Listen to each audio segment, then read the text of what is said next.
Thundercrash is a very simple super. You turn yourself into a living missile and you headbutt and slam right into whatever you want to decimate.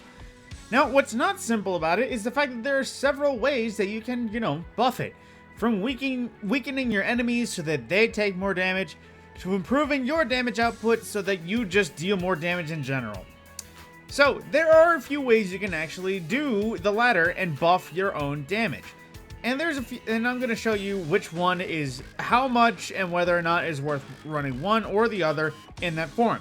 Now, what I'm going to test first of all, I'm going to show you exact damage. I'm going to show you whatever damage number Destiny comes up with. I'm going to fight Galron, get to damage phase, do a single Thundercrash, and then I'm going to run away and jump off the edge. Hopefully, it gives it an accurate representation, because I know it has aftershocks after you land. It does a few pulses of arc damage. So, I would usually do this at Templar, as everyone else does, but I don't have anyone, and I don't have the checkpoint. So, we're going to do it at Galron. Basically, like I said, I'm just going to Thundercrash him, straight up, jump off the edge, and see what damage numbers the game comes up with. I'm going to do it flat out with a Thundercrash. I'm going to do one with the new seasonal arc mod, Thunderous Retort, because that's what we're here for. Then I'm also going to do it with Thundercrash, Falling Star, and then I'm going to do it with both Thunderous Retort and Falling Star to see if there's actually any benefit to running those with that, because I know they function similarly. Sometimes they actually don't work, but we're going to see how that works. Okay, so we made it the full way. Damage is active, so now really all I need to do is throw a Thundercrash at him and see what we get. Once you move.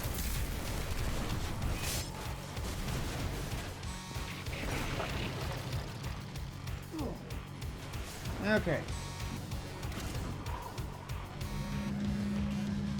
First damage is 322,733. Alright. Okay, so for our first damage test, I wrote down base 322,733.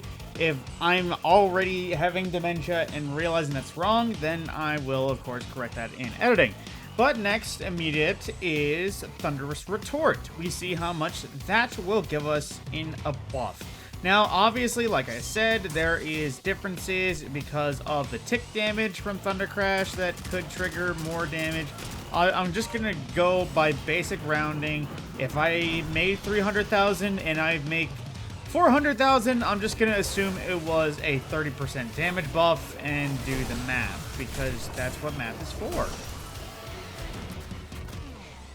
Okay, and everything is dead. Now, this one's important because I have to be amplified for this one. So,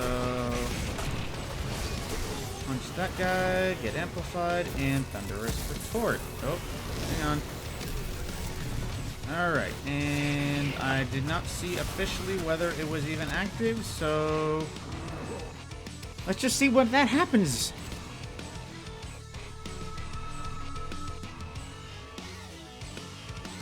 Uh-huh.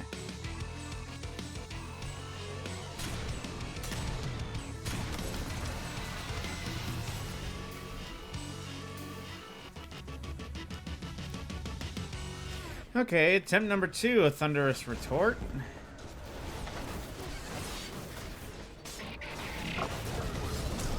See, punch him a lot. I'm amplified and critically. I hit him. I didn't see Thunderous Retort proc. At least maybe in this world of several buffs it didn't happen. Yeah, and that's lower. Did I? It's on. Huh. I have to put a pin in this because I got a raid coming up and I'm actually burning too much time doing this, so I'm gonna have to see if I can continue this.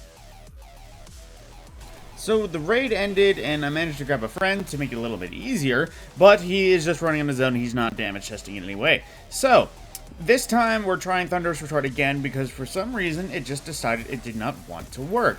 Not sure if it's because of all the buffs that was on screen, or it had to pick and choose something, or it just plain didn't happen. But regardless, we managed to get a straight head-on collision with Thunderous Retort active that time, which got our damage to 404,606. So the damage difference is about 80k straight flat out, and that's with general rounding. So an 80k increase on 322 is about a 20% damage increase. Maybe 25 if you want to give it a little bit rounding, but we're not using real specifics here. So with that, it's time to test what Falling Star flat out does. And after getting back to it in another damage phase, with just Falling Star equipped, Cuirass of the Falling Star, another Thundercrash, and of course that means we got enough straight on collision. We didn't have to do any mods, so flat out, that one also does about the same, if you would believe it.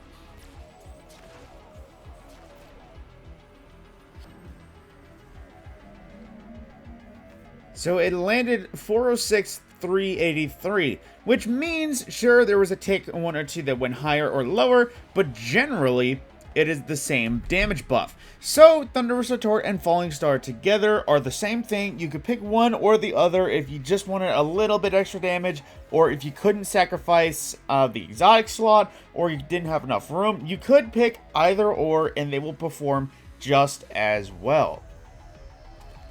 And of course, we have to test whether or not they work together on that same note.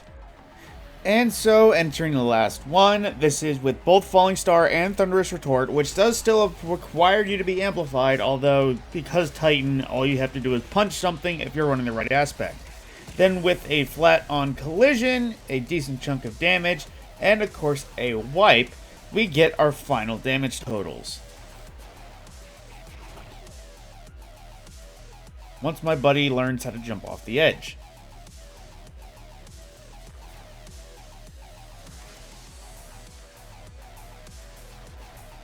So final damage number goes to 569,100. So with flat out general rounding, they do apply over each other, which means a 20 to 25% buff plus a 20 to 25% buff when applied means that you can get 40 to 50% damage buff. When you compare 322,000 to 569,000, that is more than 200k buff on top of it.